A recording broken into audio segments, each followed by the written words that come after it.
Hello, everyone. This is Adam Meister, the Bitcoin Meister, the Disrupt Meister. Welcome to the Beyond Bitcoin show. Today is May the 19th, 2018. Preakness Day back in Baltimore. It's 3 a.m. here in Norway, Bergen. Pound that like button. Strong hand. I didn't mean to say that. Long-term thinking, people. Anyway, my friend Abraham Lincoln is with me today. Look at him. Look at him on the wall here. Hey, Honest Abe, how you doing? Yeah, now I'm actually trying to make him look a little bit more like Honest Abe. I know some of you guys enjoy that shadow there on the wall. And, you know, outside in Bergen, Norway, it's starting to become light outside.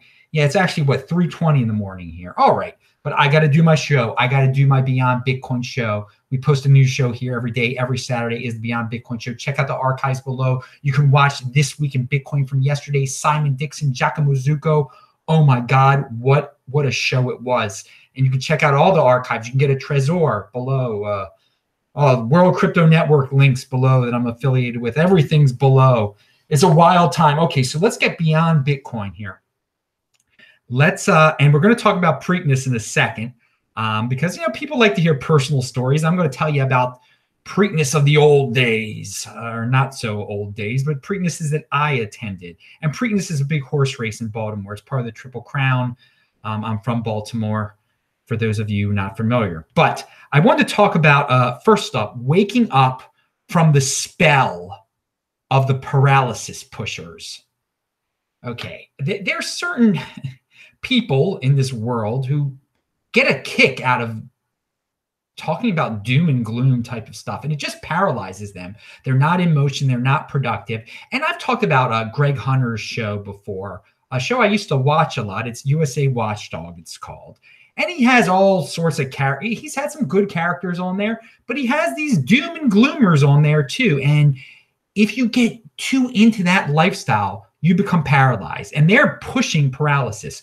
So I decided I wanted to go back and look at some of the titles of some of Greg Hunter's shows from last spring.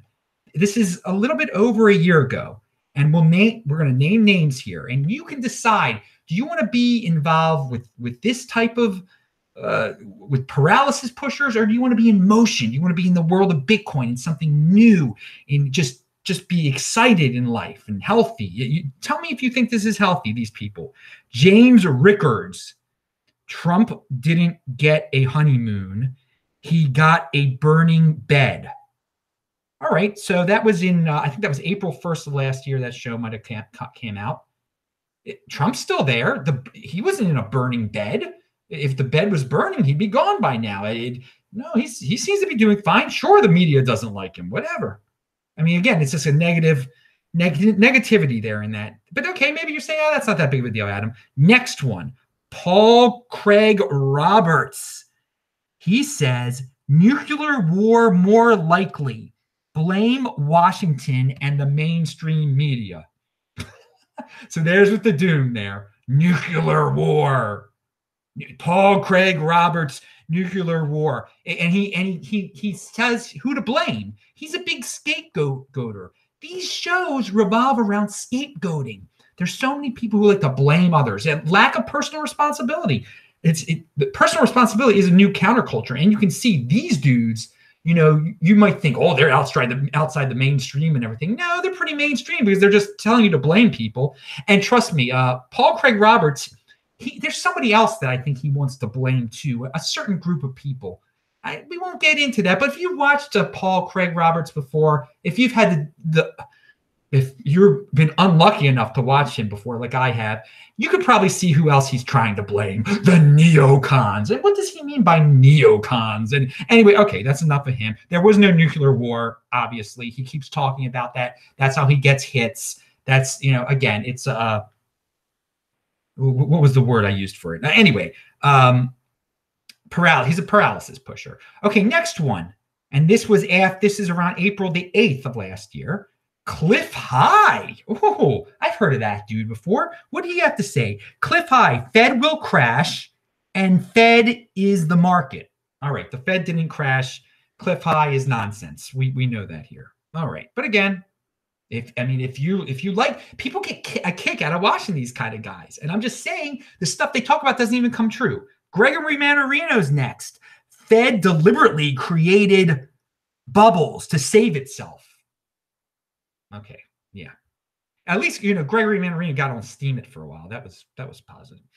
All right. Next one, Martin Armstrong. Economic downturn will take world to war. Again, that was April of last year. There is no world war. There is no nuclear war. That's just doom and gloom. That's just like again, it's paralysis. If you believe that, you just get stuck living in a hole instead of being in motion. What's next? And again, these aren't random. These are all in a row from a year ago, basically. Bo Poloni, Jubilee year. Jubilee year means stocks, bonds, and dollar are toast. Yeah.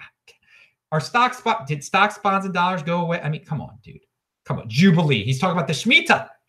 They never, again, he had no idea. Again, what's next? Oh, there's more. Bill Holter, U.S. government will default. No, it didn't. Again, and people worship these dudes. You can just simply check their headlines to see that what they talk about, first of all, is paralyzing stuff. It's scary stuff that does not even come true. Finally, who's this guy? Craig, and this is who Greg Hunter has on his show. Craig Hernke, market held together with electronic balling wire and digital chewing gum. Yeah, okay, fine. I mean, if you thought that way and you just lived in a hole, you wouldn't be very productive right now. You wouldn't have gotten into Bitcoin or anything like that. The world's going to end. Everything's being held together. It's about to fall apart. No. And again, I'm not saying the dollar is a great thing. I'm saying, try to avoid the dollar. There's it's inflationary. But no, I've talked about the welfare dollar before. There's so many Americans hooked on it. It ain't going anywhere, people. They're going to be able to keep this system going for quite some time. And these same guys have been predicting the end of the system for as long as I've been on YouTube, aware of all of these guys. And they're going to keep on talking about it because, hey, they love the paralysis. It sells books. They scare people. It's doom. Some people are just into that kind of thing. I say, join the Bitcoin side. Be productive. Be in motion. All right. Honest Abe is still there, I see. Okay, what do we have here? And I am no fan of scapegoaters. These are scapegoaters. And we're going to talk about scapegoating too. I just dislike when people try to blame all their problems on mysterious large entities or, take personal responsibility. If you're poor, work yourself up to the next level. If you're frustrated, try to get into something that you're going to be productive with.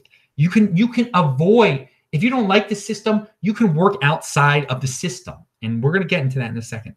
All right. So let's keep it on a lighter note real quick, because we're going to get into some hardcore stuff into a second. But I wanted to talk about the Preakness today, which is a horse race in Baltimore.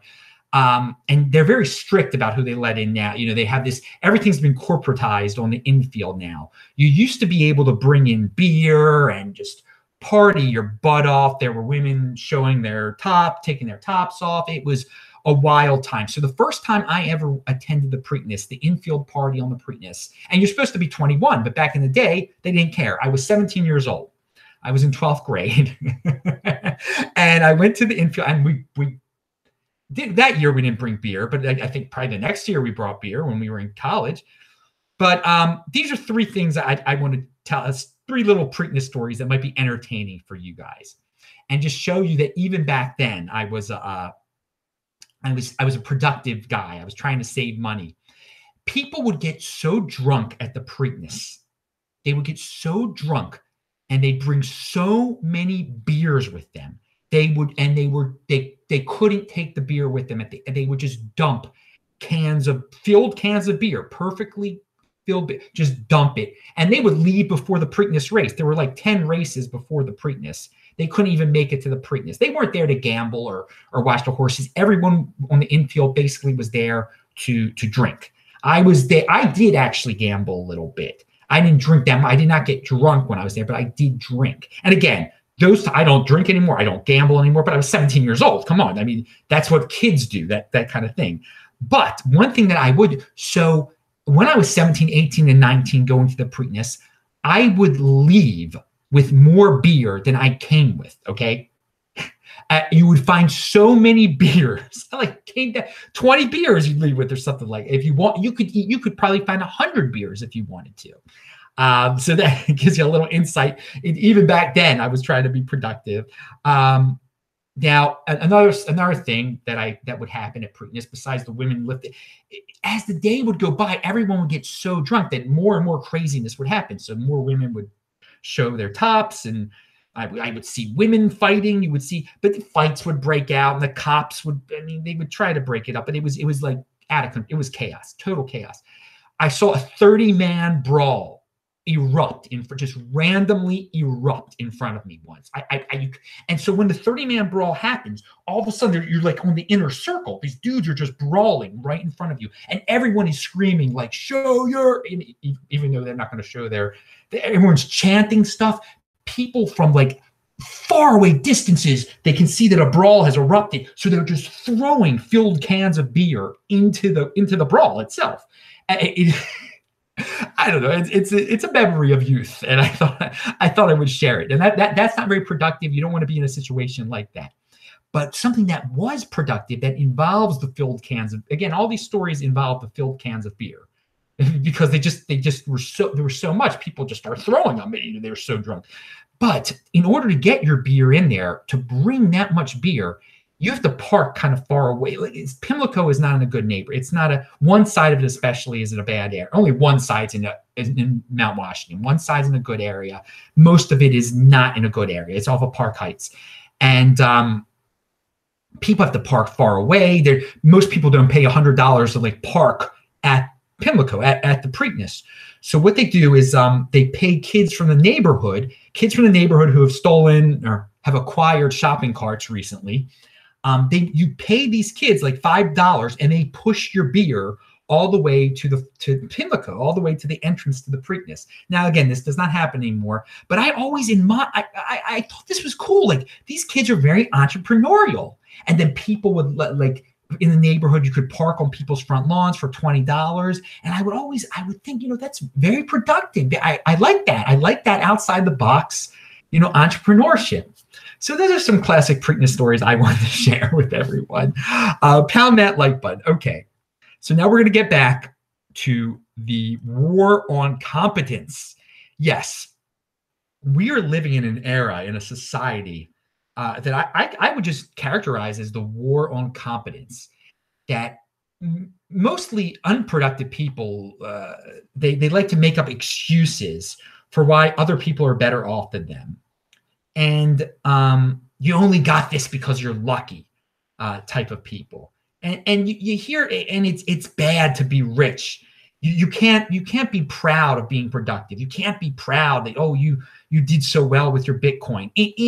In the society that is dominated by the war on competence, you have to remove yourself from that. That's the way you fight the war on competence. Okay, you get out of it. You don't care. You don't want to fit in. You're not part of the pop culture.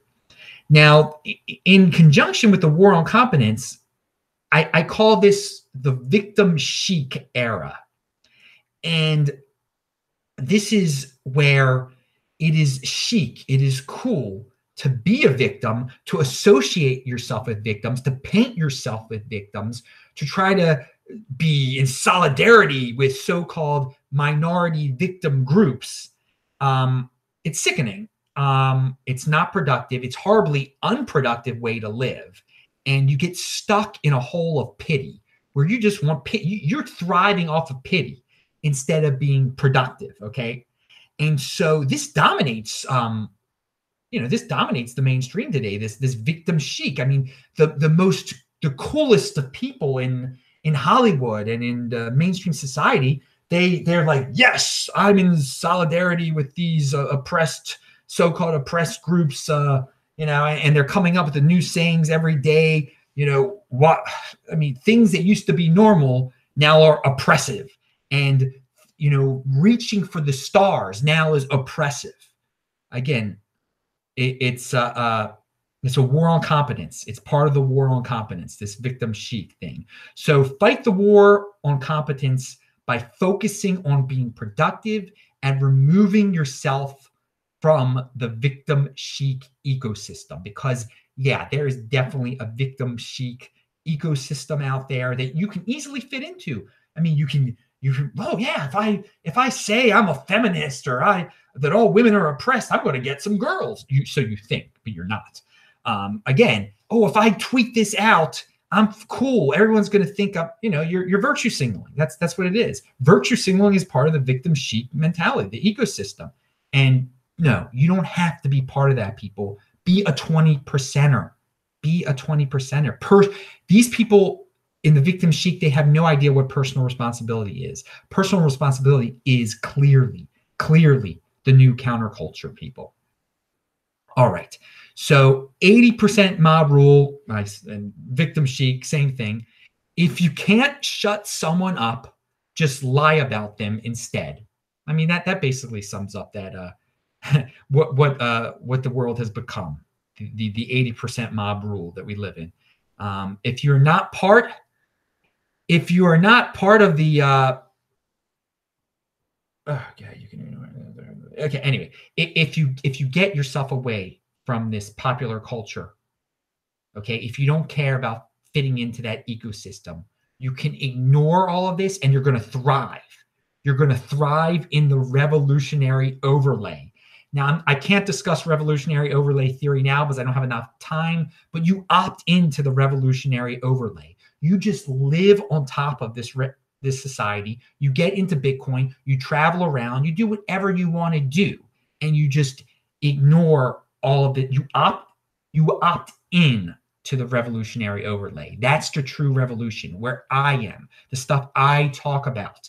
You can tell I don't care about fitting in at all. I'm about personal responsibility, and I feel it's clear that in the victim chic era that no, you blame others. There is no personal responsibility. There is the war on competence. Again, you fight that war on competence by going into the overlay, by living above all this. Sure, you got to interact with these people sometimes, but the more you show that you don't give a darn about them, the more you make that your public persona and everything, you're going to get involved with like-minded people like me, and you're just going to be able to ignore them and laugh at them. And actually, some of them are going to respect you and maybe want to join in what is truly a free world on the overlay. But we'll talk about that again late on another one of these shows, because it is complex, and I know people want me to explain it more. I probably should flesh out what revolutionary overlay theory is. All right, pound that like button. So here is a link to personal responsibility. It's by Carl Denninger at the Market Ticker. And again, there was a school shooting very recently, and he brings up a very important point that I have brought up today. When you have kids, when you're taking that's a choice to have kids, and they become your personal responsibility. You don't make excuse, the condom broke or whatever. No, they're yours now. They're your responsibility until they are adults themselves. Okay, so you choose where they go to school at. So this tweet that I linked to below at this link, check it out. Check out the Market Ticker, what he has to say about the whole situation. I thought it was very interesting, but it does boil down to that. If you are not satisfied, if you feel uncomfortable where your kid is going to school, then take them out of the school. Then, you have to think in this day and age, well, is this safe? Is it a gun-free zone, or do I care if it's a gun? Maybe you're totally comfortable with that. Okay, but again, if you get caught up in a situation where your kid's getting beat up at school, don't just, you can blame the school, but you got to do something. You got to take them out of that school. You can't wait for daddy government to change the way the school works. You shouldn't be depending on these public schools to raise your kids. You raise your kids, you put them in the school, they're your responsibility. So I know it's a very dark subject when these things happen at schools. But again, people, you've seen the examples. Are these public schools very safe? Or do they appear very safe to you? The ones that aren't guarded? I mean, again, you know what you're getting into when you're sending your kids to these schools. They are your responsibility. All right, enough. What else do we have here? Okay, so here we go. When we're talking about personal responsibility, we live in a world where so many people love to blame Donald Trump or blame Hillary Clinton for that matter. Okay. So it makes me think, who is the majority out there? The blamer, the scapegoaters, or the people who take personal responsibility? And it's obvious. 80%ers are scapegoaters. I mean, if personal responsibility is so out, well, I've said it's the counterculture many times, but when I just start to think about all the people who blame politicians, who want politicians to solve their problems, it just shows you that's scapegoating too, because in the end of the day, the politicians won't solve your problems, and then they blame everything on the politicians. No, it's you, dude. You see what's going on in the situation, okay? Don't rely on Donald Trump or Hillary Clinton to solve your problems. They're not your messiahs. It seems like it is people's natural intuition. This is unfortunate. Most people's natural intuition is to scapegoat people. Get away from that, people. I mean, for me, it is not. For me, I mean, or maybe I've trained myself otherwise. I take responsibility. It's not Hillary Clinton didn't make me, didn't make me live where I lived or whatever. Hillary Clinton wasn't keeping me in Baltimore. No, I was keeping me in Baltimore when I was in Baltimore. Okay.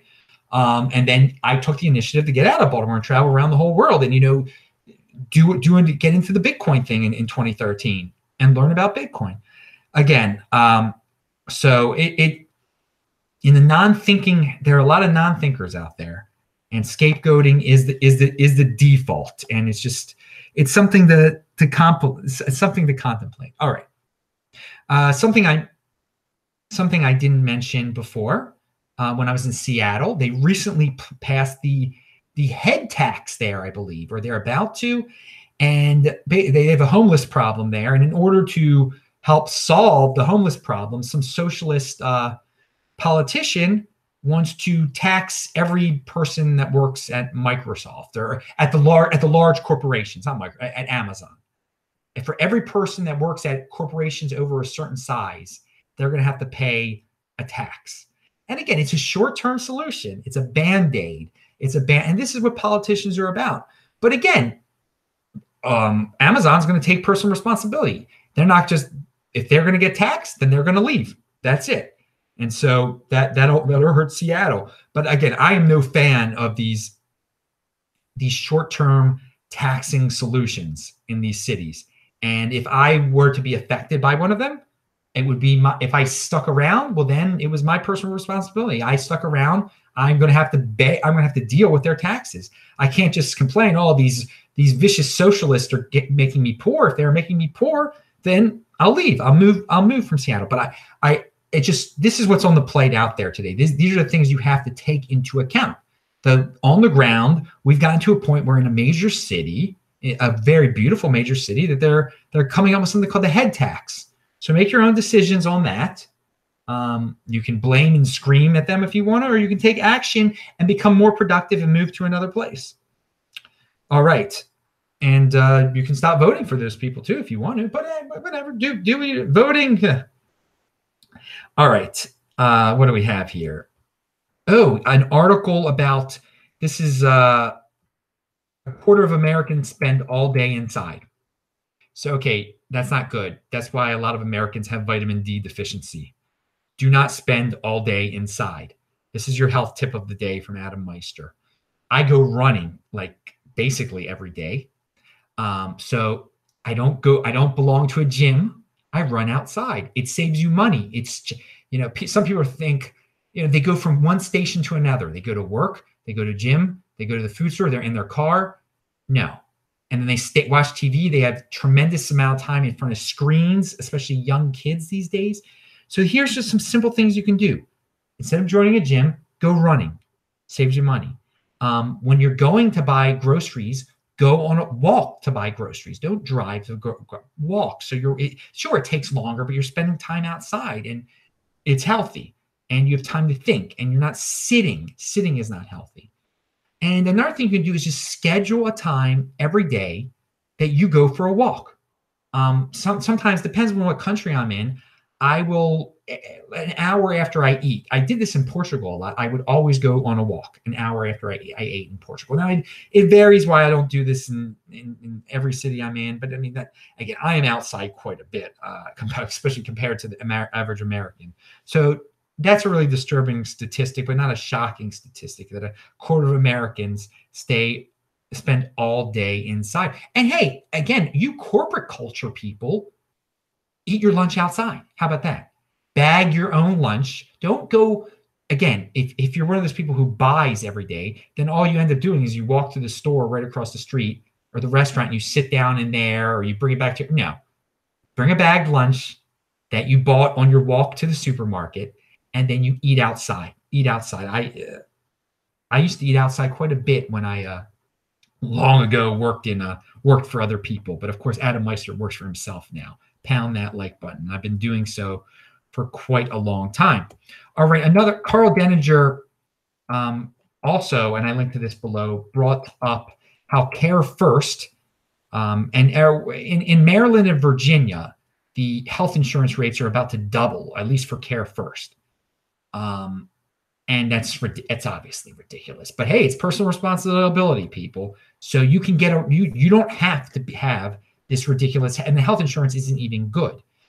If you don't have health insurance, you got to be healthy though. And that's where the major part of the personal responsibility comes in. If you're a young person and you can be totally healthy, and it's not hard to be healthy, you eat right, you exercise, things I've talked about, then you don't need this freaking rip-off insurance.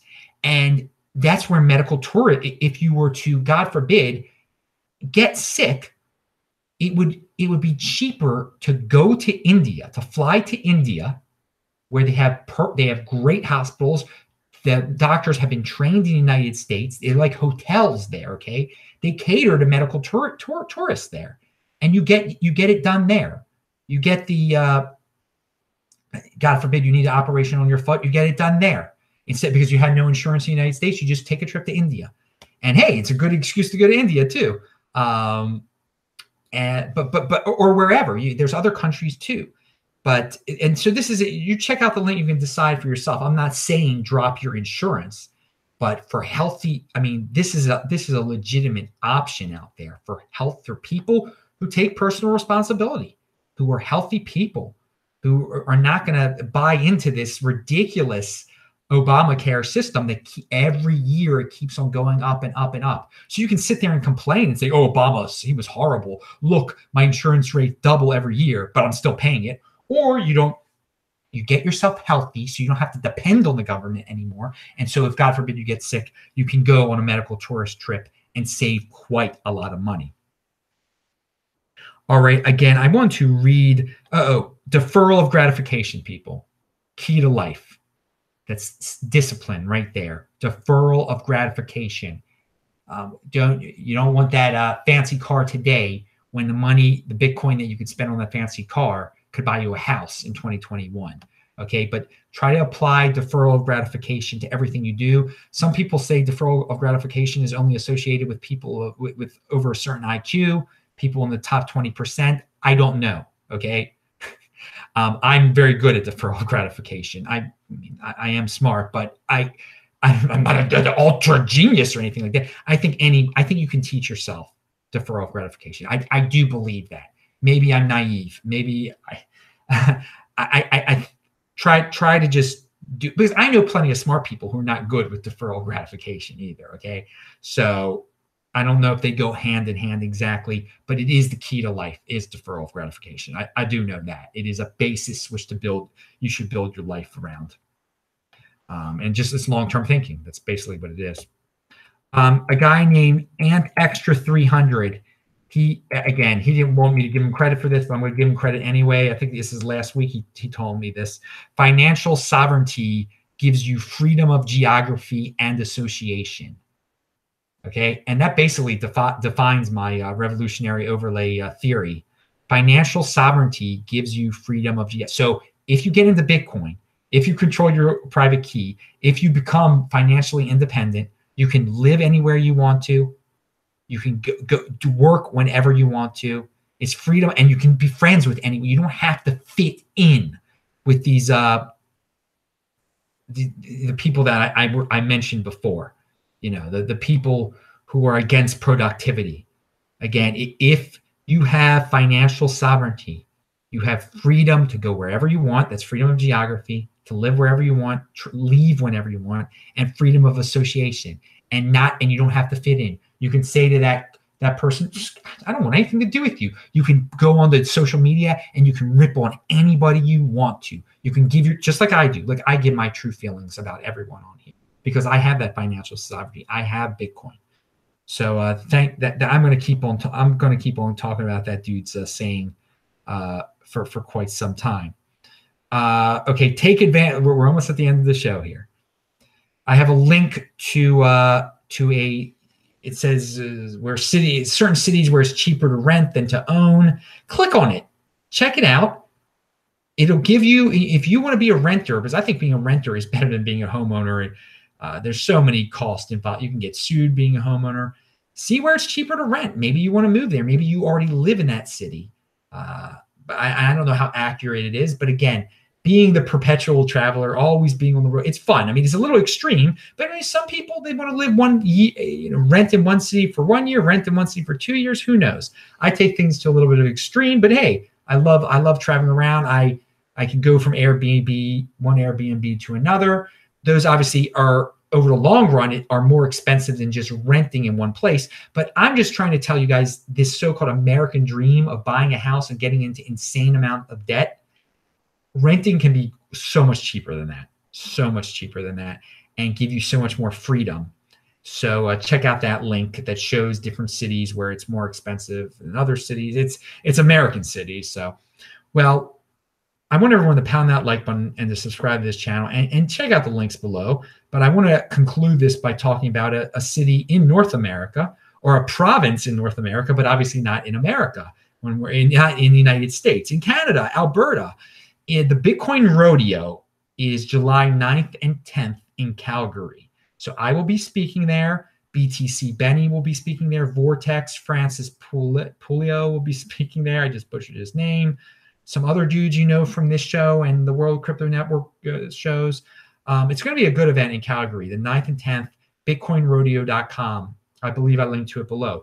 The next day on July the 11th, I'm going to be in Red Deer at the Red Deer Bitcoin Meetup. And then the day after that, on the 12th, I'm going to be at the Edmonton, Alberta meetup.